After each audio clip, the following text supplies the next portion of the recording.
Child abuse is one of those issues that no one wants to talk about. And here on Cape Cod, famous for its beaches, tourism, and vacation getaways, we might be tempted to think that child abuse is not a pressing community problem. And yet it is. Reported cases of sexual exploitation against children on Cape Cod, the islands, and in Bristol and Plymouth counties jumped 46% in 2024. Here in our immediate community, the total number of child abuse cases reported averages between 200 and 250 cases a year. That's according to Children's Cove, the Hyannis-based children's advocacy center serving Cape Cod and the islands. Why is the number of child abuse cases on the rise in our region? Is it due to improved reporting of such crimes or to societal pressures and economic factors that put strains on families and local communities in ways we haven't seen before? To explore the nature and nuances of the child abuse problem here on Cape, I recently sat down with Jacob Stapleton, Community Engagement and Education Program Manager for Children's Cove. As he told me in this interview, child abuse is a problem that often hides in plain sight. Even more distressing is the fact that most cases of child abuse never get reported. And when they are, it often puts intense pressure on victims, forcing them to retell their stories of abuse again and again to multiple authorities before any action is taken. That's where Children's Cove comes in as a child advocate. Stapleton says there are many things that loving parents, teachers, and caregivers can do to ensure the safety of young people today. It begins, he says, by acknowledging the problem exists, being familiar with the signs of child abuse, and becoming knowledgeable about community services designed to address the needs of traumatized kids in sensitive, effective, and compassionate ways. Jacob Stapleton, welcome to Taking It From Here. We're here today to talk about a very serious topic, child abuse and its impact on the Cape Cod community. You are the Community Engagement and Education Manager for Children's Cove, based in Hyannis, which is a children's advocacy center. Talk a little bit about what your organization does on behalf of children in our community. Yeah, absolutely. And thank you for having me here to talk about it. Our pleasure. So we're a department of Barnstable County government, and we've been around since 1997. We're one of 12 child advocacy centers in the Commonwealth, and there's actually more than 950 across the country. It's a model which is replicated because it provides a best practice approach in responding to cases involving crimes against children. Yeah. So in particular, here we serve the same jurisdictional area as the Cape and Islands District Attorney's Office, so we serve all of Cape Cod, Nantucket, and Martha's Vineyard. And we work collaboratively with the District Attorney's Office, all departments of law enforcement, and child protection. So in Massachusetts, that's the Department of Children and Families. We work collaboratively with those response agencies for cases involving child sexual abuse, severe physical abuse, witness to domestic violence, as well as sexual exploitation of children. And that can encompass a number of things, but primarily it falls under human trafficking, online exploitation. And the reason why this child advocacy center model and this approach is used not just here on Cape Cod, but throughout the Commonwealth and throughout the country is because it's the best practice approach. We're a nationally accredited organization through the National Children's Alliance, which provides a very comprehensive set of standards, which are evidence-based and best practice to ensure that when we're responding to child victims, we're doing so not only in a way that is going to preserve the best evidence and information for an investigation into a crime, but also is going to be supporting that child, their non-offending family, to prevent further traumatization or re-traumatization, as well as provide them with care and coordinated services to our community. Jake, how big a problem is child abuse on the Cape? And because I think we want to believe that in this idyllic setting that it's not that big of a community problem, but it in fact is, isn't it? It's a problem everywhere. Through studies, published by the CDC and even larger ones than that, is that child sexual abuse is a national public health crisis. In the United States, 1 in 4 girls and 1 in 6 boys will possibly be sexually abused before their 18th birthday. Wow. And when we look at those numbers comparatively to other public health issues, it's comparable to some of our really large ones like breast cancer, prostate cancer, and other forms of disease.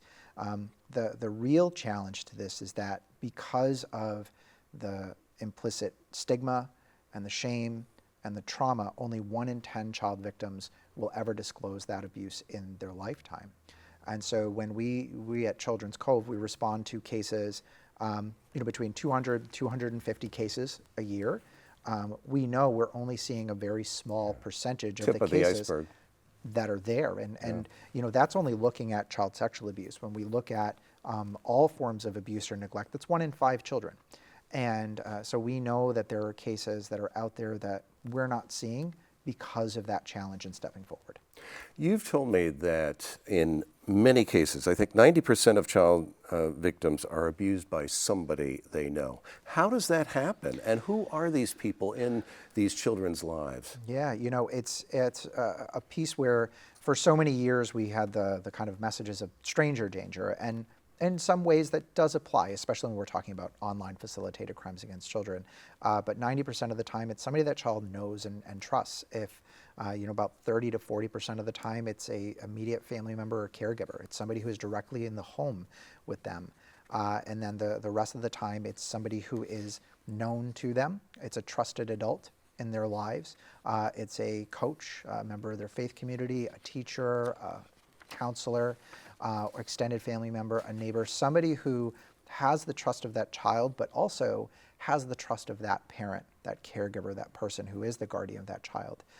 And it's that betrayal of trust. It's that taking advantage of that trust and their position of either authority, trust, or power, where they take advantage of that. And that's what makes it so hard for children and adults to step forward and say, hey, this is what's happening. If someone, let's say a teacher, minister, observant neighbor, thinks that a child has been abused, what should they do? Because I think in many cases, people would be hesitant to get themselves involved in something as sensitive as this. Yeah, I've talked about it so often with so many professionals, and even when we're talking to even just high school aged youth who are counselors and rec programs and everything, there is a large fear that, well, what if I say something and I'm wrong? I might get them upset, or they may pull their child from this program, or, am I going to get in trouble for that? Be threatened with a lawsuit. Am I going to get threatened with a lawsuit? There's this hesitancy and this fear that happens. The challenge and the piece where I think we need to kind of flip this on its head is, well, what if you're right? What if you're right and that lack of talking allows this abuse to continue? We need to change the narrative. We need to change the conversation. Nobody is necessarily above reproach, in when we're looking at this. And we need to develop better systems that are responsive to that. So if you have a concern, if you've seen something, especially if you've been an experienced person, or even if you're not an experienced person, but if you are saying, hey, something doesn't feel right here, that's something that should be communicated. It should be communicated internally. And if you're not sure who to go to, you have a concern, you might have a fear that nothing may happen. You can always call the Department of Children and Families. There's a 24-hour hotline number. There's a local area office number. And then you can also contact Children's Cove, and you can do that anonymously. We're happy to take any and all calls and just process it with you. And we will provide the phone number, the outreach number at the end of our interview. Jake, are there telltale signs of child abuse that people might want to be mindful of? That's the hard part about it, right? Because we've seen so much in media and movies, and especially shows, police dramas where it's going to be very apparent, and there's going to be something. Law and Order SVU. Yeah, things where, oh man, this is definitely a clear case of that. It's not like that. It's really not like that usually. One of the larger telltale signs is when you're a person in a trusting, caring role with a child, and you think to yourself, you know what, Jake doesn't seem himself today. Something seems a little bit off. You know, I've noticed he's been a little off for the last couple of weeks here. You know, maybe there's some changes in appearance or behavior or how I'm engaging or all of that. That's a really great point to just say, hey, how are you doing? Checking in. Changes in behavior is usually going to be the largest sign. It's going to be something where there's a unwitting of behavior that says, pay attention, right? However, child victims are also sometimes can be threatened. They can be told not to tell anyone. Or they may be so young they don't understand what it is that's happening, so there may not be any display in behavior. Mm-hmm. You know, having a professional relationship, having a caring relationship, checking in and seeing how people are doing, being involved and understanding even, you know, some of the parts of their lives, and paying attention when something doesn't feel right or seem right, and checking in about that is really important. Mm. I know this, you're a parent, I'm a parent and a grandparent, mm-hmm. and we have young granddaughters who are spending time online. And what's your advice to families, to parents, to grandparents, mm-hmm. about what to be aware of in terms of their children's or grandchildren's online activities? What's your suggestion there? Yeah. You know, we're often asked that question is, well, what can I put on my kid's phone, or what can I put on their tablets or their devices to make sure they're staying safe? The minute there is something which is developed, there is a counter development to it. There is something which is going to jailbreak that. It's going to make it so it's obsolete. Your most important tool is being involved. With your kid or with your kid, and with what's going on in their devices. Yeah. There's I think because this technology is growing at such a fast rate, and because this technology has really risen faster than, you know, even during my upbringing, and you know, I was raised in the beginning of the internet era, is that there's still this belief that this is a separate, that you go somewhere else for it. Like there used to be the family computer and you would go and sit there, and it's a separate place. It's not anymore. It is involved in every aspect of every part of your life. And just like any other areas and domains as a parent, are you involved in their sports? Do you understand what's going on with their homework? Do you understand who their friends are and their friend group and their teacher and all of that? What's going on in their online world? What apps are you on? Tell me about the game. You know, what game is that you're playing? What is it that you do there? What is this app? What is this program? What are you sharing? Understanding is going to be the first step in being able to be educated, informed, and help prevent situations. You have to take an active interest and understanding in what your children are doing online in order to be able to do anything. There are different kinds of child abuse, mm-hmm. I know. Can you kind of detail for us both what we might typically think of as everyday abuse versus online abuse? Because there's, with the explosion of online participation by young people, there are new kinds of exploitation that are taking place. I think it's called sexploitation, right? Yeah, there's so online. There's unfortunately many ways in which these types of things happen. You know, when we think of child sexual abuse, oftentimes what may come to mind is there's going to be an adult male and a young female, right? Which in and of itself is a stereotype, because it might be an older male and a younger male, or it might be an older female and a younger female, or a younger male. There is all different types of that, and it could be, you know, touching, intercourse. It could be unclothed, right? It may be showing a child pornography, right, or child sexual abuse material. It may be showing them that, or alcohol and engaging in that, or forcing them to watch sexual acts or things to that nature. So those are things that can happen in person. Online, this is where children may be getting exposed to things like being sent links of pornography or child sexual abuse material directly through a gaming platform, right? Or through a social media app or something to that effect, where they're sending those links and trying to get them to engage in that. It could be asking children for nude photos of themselves, right? And we're seeing those cases involving children as young as 9 where that's happening, right? And they don't understand that that's not an appropriate behavior. to be engaging in, and it's happening, and they're sending those images. And the challenge is once those images are sent, whether they're 9, 10, 12, 16, that's when that individual who's on the other line, who could be a teen, it could be an adult, they could be in the neighborhood, they could be in the state, they could be in the country, they could be somewhere else outside of the country. Now they kind of have the hooks in, and they'll be saying, well, now you need to send me this, right? Pictures or videos of escalating behavior, or send me money, or send me photos of your sibling, or something to that effect. And the challenge is that because it is taking place in this online space where children can feel alone, they don't know how to ask for help. And the rabbit hole gets deeper and deeper. Yeah.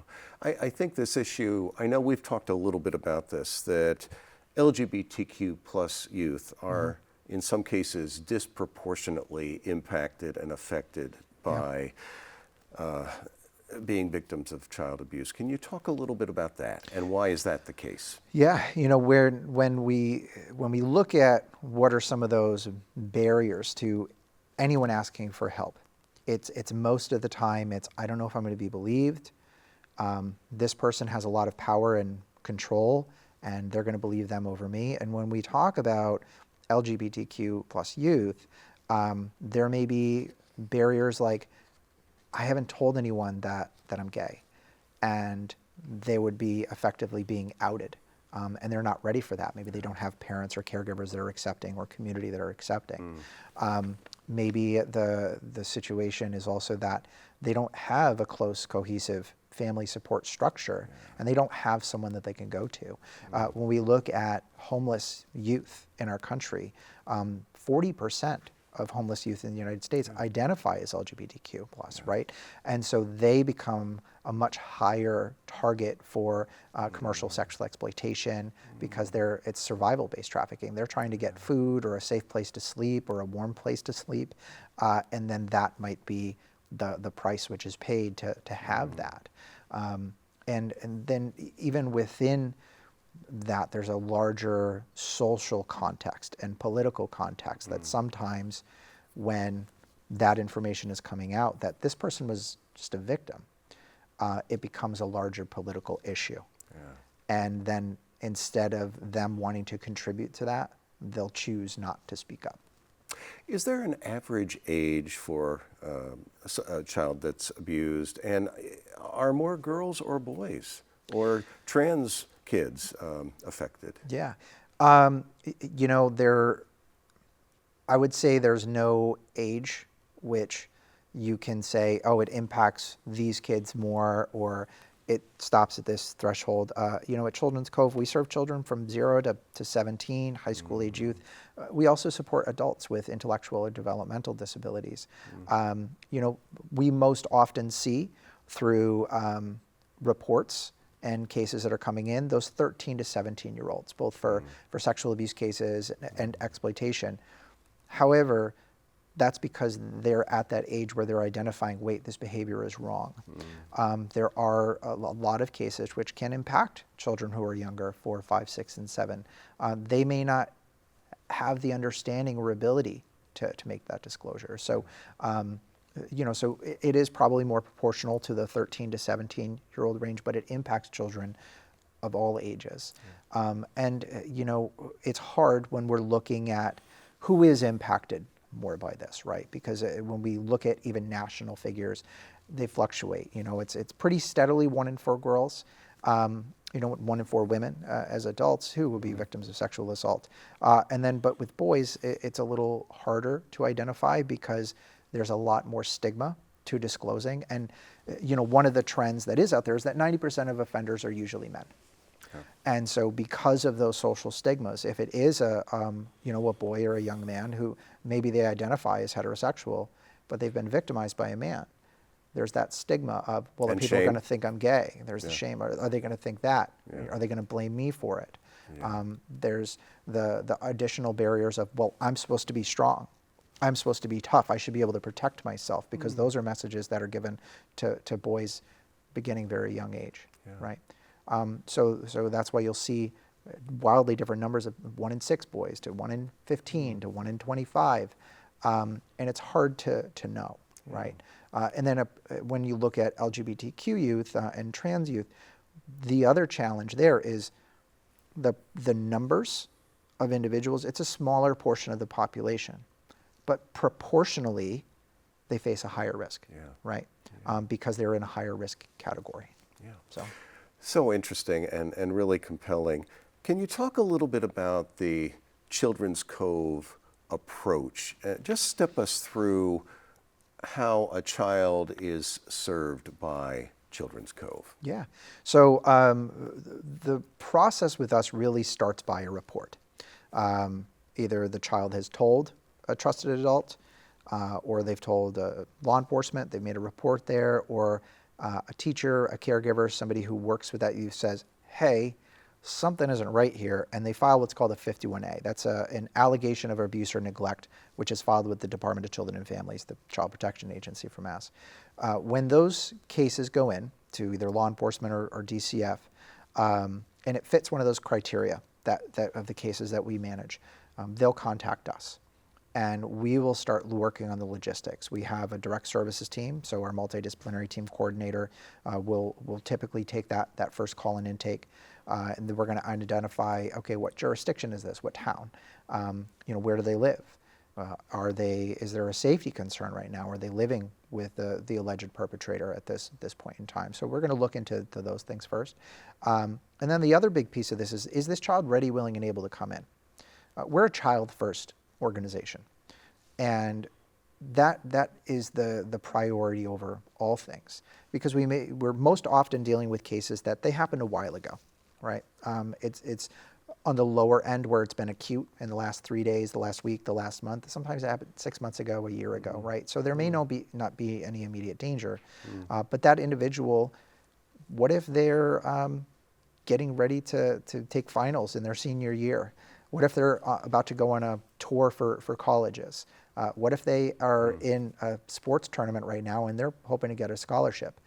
Is now the right time to bring them in to have a conversation about something that is so difficult? The answer may be no, now's not the right time.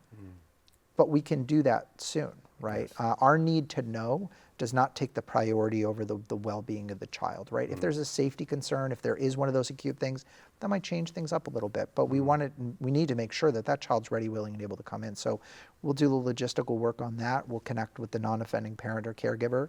We'll coordinate a time that works for them to come in, and then we're going to organize what we call our MDT, our multidisciplinary team, which is made up of internal partner staff and external partners. So law enforcement, based on your jurisdiction, Department of Children and Families investigator if it involved a caregiver or caregiving organization, a prosecutor from the Cape and Islands District Attorney's Office, a pediatric sexual assault nurse examiner so that we can look at the health and medical needs of that individual, mental health specialists, where we're looking at both the mental health needs but also resources and services that may be available, and then our forensic interviewers, right, the ones who are going to have the conversation. So we're gathering those folks who otherwise would have to have an individual conversation with that child. And instead of that child having to meet all of those folks, they're going to meet just a couple of our team members, come to our building, which is safe, it's comfortable, it's confidential, it's private. They're going to go into a nice, comfortable waiting area, develop a little bit of a rapport and talk with them first before they have that interview. And it's going to be one-on-one with somebody who's been specifically trained on how to have these conversations. And this is a forensic interview, right? So absolutely. Tell us what that is and why it's not a therapeutic session. It's because this is a part of an investigation. This needs to be done in a manner that is forensically sound, meaning for court purposes, for prosecution, for all of that. So there can't be leading questions. It needs to be open-ended questions. We need to be as neutral as possible with all of this. Not having any influence over what that individual is talking about. These interviews are recorded. Because it's discoverable information, which means it's available to the prosecution. It's there. The district attorney's office actually owns those recordings. They hold on to those. But it means that the defense attorneys or the person who's been charged that their attorney and representative would be able to see those as well, and it would also be used during grand jury and all of that. So these these interviews are done to gather facts and information. Tell us why you're here today, right? So when you had that experience, was that the first time that it happened, or had it happened other times, right? Or how many times had this happened, right? Was it inside the body, or was it outside the body, right? We're trying to gather the facts and details of that by somebody who's specifically trained on how to do it, because the way you have that conversation is going to be different with a 6-year-old, with a 12-year-old, with a 16-year-old, right? Are you going to be asking timelines and specific days? Are you trying to get that? Or are you trying to get a general idea? Do you think it happened, you said that it happened near Christmas. Was it before Christmas, or was it after Christmas, right? To get a better idea of that. And that interview takes place one-on-one with that child while that multidisciplinary team observes from a separate location, so that they're gathering all the same information at the same time. Because without it, all of those people would have to interview the child, where they would have to talk about and relive that trauma. You would be getting 5 to 8 different reports, right? Everybody's writing something a little bit different, right? They're documenting it a little bit differently, which in a courtroom, that doesn't look like a discrepancy and difference in documentation. It's seen as a discrepancy in testimony. Yeah, right. And it can be disputable. Absolutely. It's like, well, they said it was a light blue shirt here, and then they said it was a dark blue shirt here. Right? When maybe the child said the exact same thing, but the reporter who gathered that information documented it incorrectly, right?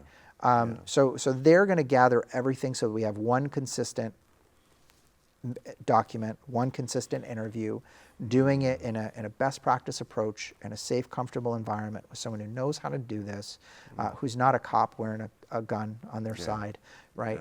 And then we're going to look at, okay, how do we support this child and their non-offending family? What are the services that they need? Do they need medical care? Do we want to offer just a non-invasive medical wellness exam? What about mental health supports? Do they have a therapist? Do they want a therapist? Can we connect you with a therapist, one who's been trained in how to handle these types of issues? Man, unfortunately, it looks like that the perpetrator is the breadwinner of the family. Finances are going to take a pretty big hit if this person is no longer in the home. Financially, what are services available in our community that can help them, right? Rental assistance, heat assistance, childcare, right? It's not just the child, it's not just the incident of abuse. It can be an entire disruption of life. And that's part of the barrier for children stepping forward and asking for help, is because they can recognize that. So if we can mitigate those impacts as much as possible, we can create a positive experience for someone to help them on the pathway to healing, help them on the pathway to hope for a brighter tomorrow and a better future. And also carry that message to others that are out there that maybe haven't shared their experience. Jake, what makes somebody, what's the psychology of an abuser? What may have happened in their own life to have made them abuse a child? I think we want that answer. We want to say, oh, that's it, and this person's a risk and all of that.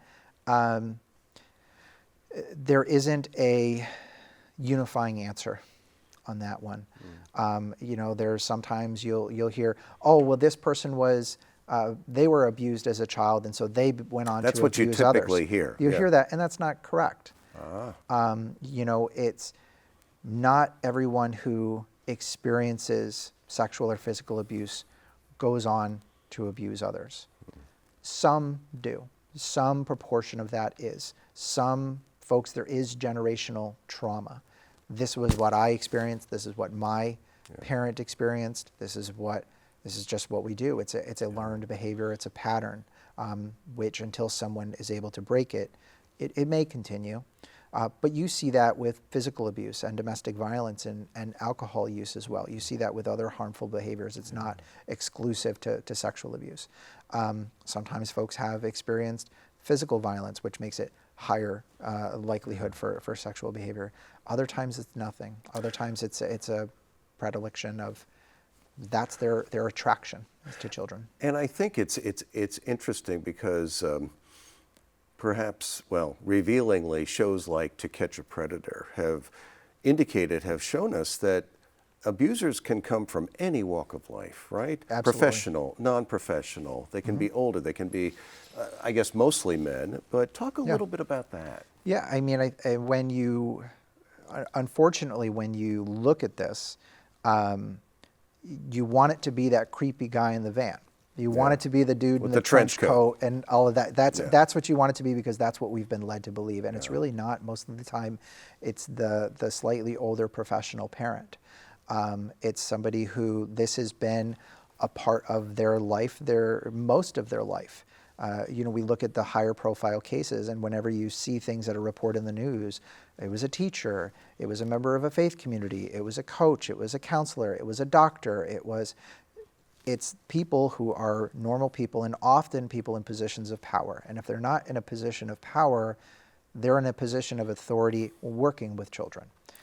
There are some trends there, is that individuals who are serial predators and people who chronically abuse children, they try to find places to go where they can work or volunteer and work directly with children. And it's an example you see time and time and time again. And so you are more likely to see that being the profile than anything else.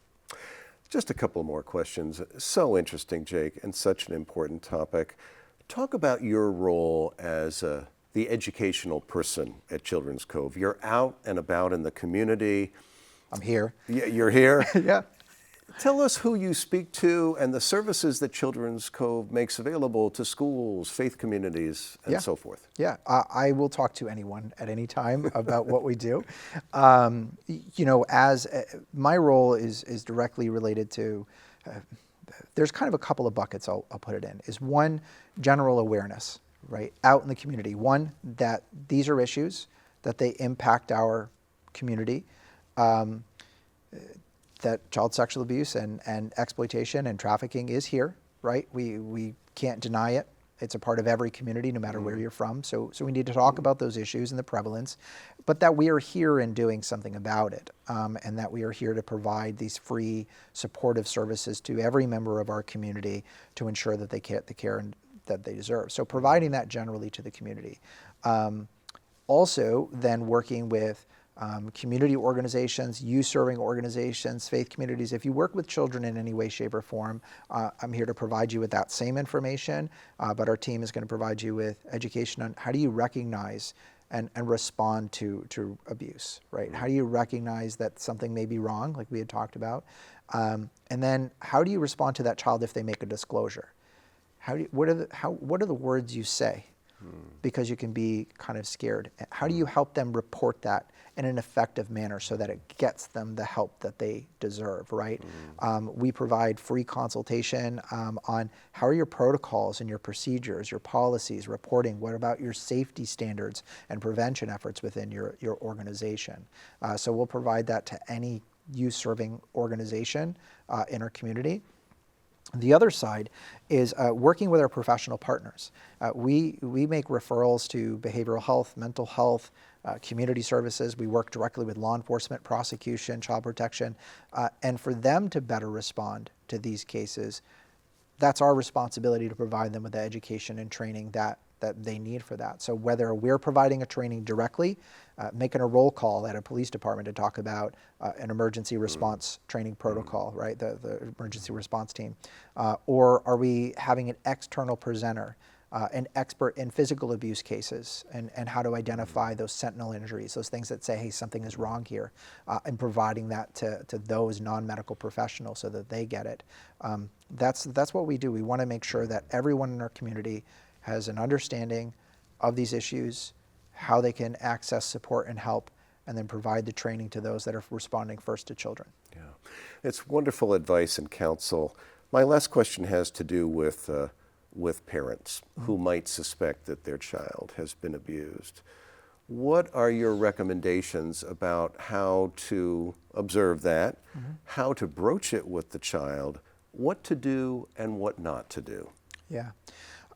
So if you have a concern as a parent, the first and foremost thing is don't create stories in your mind, right? Fear is when we tell ourselves something that hasn't happened or may not have happened yet, and then making it come true. So being calm and getting the facts and getting the information. We have a lot of resources on our website which will help with parents. You can call us. We can help you kind of walk through the process and the situation. Really where it starts though is by having conversations with your children at an early age, having a regular conversation about uncomfortable stuff, right? Let's talk about body safety. What are the private parts of your body? Talking about who is allowed to see those, when, who's allowed to touch those, right? So I'll say to my daughters is, hey, like it seems like you're having a little bit of a hard time with cleaning that part of your body when they were much younger. I'm going to help you with that right now when you're in the bath. But the rest of the time, that's your private part, and I'm not going to touch that otherwise, right? So having a direct conversation, saying those words, explaining that there are private parts and there are boundaries, and that people don't have just the authority to touch your body or give you hugs whenever you want. Allowing that bodily autonomy conversation to come in, and having them regularly or often will let you know if something happens. Yes. Because you will have created that comfort level and that sense of safety that the child can be open. Yeah, and as a reminder to ourselves too, children aren't uncomfortable with those conversations unless we make them uncomfortable. Most of the time, the discomfort comes from us, our lack of experience, our lack of having those conversations ourselves. And a kid could pick up on that, right? They'll pick up on it very quickly, right? Because they'll notice that you're not talking about this the way you talk about other things, right? We talk about fire safety and firearm safety and safety in schools and other scary things, but we don't call private parts of their body by their names. We give them something else, right? We need to talk with the words that actually have meaning. Have those conversations often, because when you get into those later times, 13 and 14, and bodies are changing and dating and sex and all of that, that's a really awkward time to start having those conversations. Have them when they're young, have them there. But let's say you didn't do that and everything there, be direct. Hey, I've noticed some things have changed. Something seems a little off and I'm worried. And I love you and I care about you, and my job is to keep you safe and protect you, and I'm going to believe you about anything, and I just want you to know that and hear that. So if there's anything you ever want to talk about, talk to me, please. Building that relationship of trust and support. And well, Jacob Stapleton of Children's Cove, it's been a pleasure to have you here today. Is there anything that we haven't talked about that has come up as we've spoken that you think our viewers would like to hear about? I can always talk. I don't know if you've noticed, but I'm a gabber. And, we're here. We're available. We're here to answer questions. All of our services are provided at no cost to our community.